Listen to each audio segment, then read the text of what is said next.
G'day,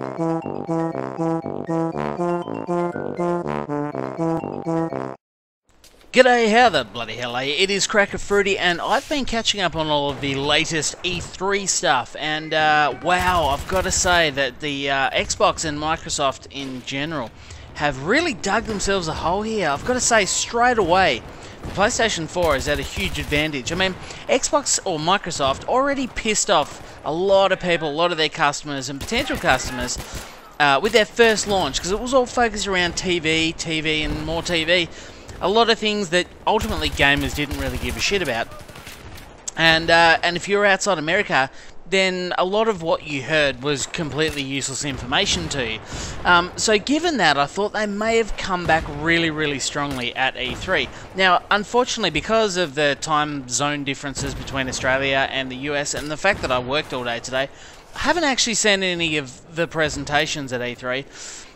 But what I have been doing is catching up on all the reading I can.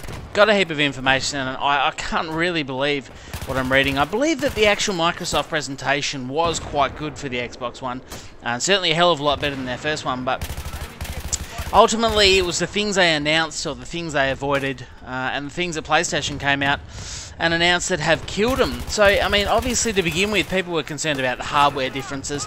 I wasn't too sold on that, because I think whilst the PlayStation 4 probably had slightly better hardware, I think given that games are going to be designed on the Windows platform and then ported across to Sony, I think that was going to restrict what designers were going to be able to produce on the PlayStation anyway. But obviously there's the biggest controversial thing, and that's that the Xbox requires you to log into Xbox Live at least once every 24 hours. Now, yeah, it's a really surprising decision that they've made people do that. I can understand why they do it, but if they wanted to piss off everyone, then they've gone the right way about it. Surely they saw what people reacted like when Diablo 3 and SimCity and all those types of games did it. Yeah, people were pissed, and I don't think it's a particularly good thing. As someone who's recently had some internet problems, I went, you know, the better part of 3 weeks with no internet, and I was able to play a heap of games and all that sort of thing. If I had the Xbox One, I wouldn't be able to do that. I'd essentially have no game console for the 3 weeks my internet was down. Sony, on the other hand, have stated that they won't be requiring this, and I think that straight away is a huge advantage as to why you would get the Sony over the Xbox.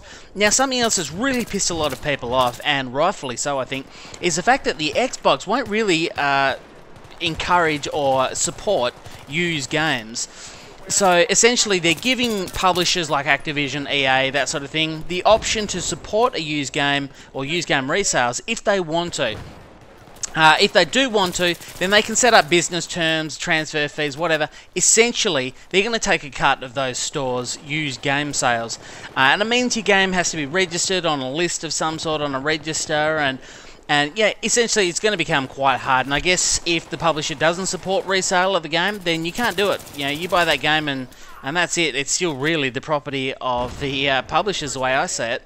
On the other hand, Sony have come straight out and said, no, we completely support used games. Once you buy that game, it's your game. It's yours to keep. If you want to loan it to a friend, then you go for gold. And they've actually put, they released at E3 a really funny commercial showing, you know, basically taking the piss out of Microsoft and showing a couple of friends sharing a game. I'm going to put it at the end of this video just to finish it off in case you didn't get to see that. But the other thing to think about is that, you know, if all of your games that you purchase on an Xbox One have to be listed on some kind of register on a server, otherwise when your Xbox tries to authenticate the game once every 24 hours, then what happens if Microsoft closes down its servers one day? What if Microsoft goes balls up, or they decide to shut down the gaming division because the Xbox hasn't gone very well for whatever reason?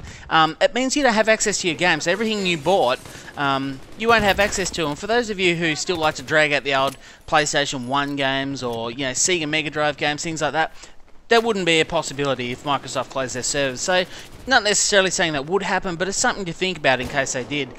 And, you know, it puts a lifetime, I suppose, a lifespan on the console and on the games you're buying. Another downside, you know, in the PlayStation 4, I'm not saying you would, but maybe in 10, 15 years' time when there's a new console and you were to dig out the old girl and get it going in the shed or the garage, then you're going to be able to do that. And you're not necessarily going to be able to on the Microsoft Xbox One. For me, it's just another bizarre decision, and really what it is just Microsoft trying to support the publishers who want to make more money. And, you know, making money is a great thing, but if it comes at the expense of pissing off all of your clients, then I just can't see how that would be such a advantageous thing for the publishers or the console itself. So anyway, moving on from that, the next point that is another positive for the PlayStation 4 is the fact that it's region free. Now that may not bother a lot of you, but if you live in somewhere like Australia where for some bizarre reason we pay so much more for new games and that sort of thing than the US people do, or even the Europeans, then region free is a really good thing, because it means we can buy games from America, avoid the huge prices in Australia. And that's not something that the Xbox One has at least announced, from what I can see, that they're doing. Another bonus. Plus, the PlayStation 4 has an upgradable hard drive. So, you know, for obvious reasons, that's a good thing. Sure, now the hard drive they provide might be adequate, but in 5 years' time, if the console's still going and the games are just getting bigger and better, you may need a much bigger hard drive than what they currently come out with. Now, I really tried to open my mind up to all these E3 announcements and come at it from a really neutral perspective. I wasn't coming in already wanting one system over another. I was willing to open my mind and just let happen whatever was going to happen. But from what I've seen so far, Microsoft have just made a lot of bizarre and some may say money-grabbing decisions that are just going to piss people off. And I know that they probably have the market share, certainly in the US, for consoles. Maybe they're resting on their laurels a bit too much. Maybe they're expecting people to just take it in the arse, whatever they dish out. And I don't think people will. And if I was Microsoft, I would be backtracking quicker than a bloke who lost his wedding ring. Seriously, I'm interested to see what they do from here. Maybe some changes will occur before then. But I'm going to leave you with the video. Remember to like and subscribe. So thanks for watching, guys, and enjoy the video. This is how you share your games on PS4.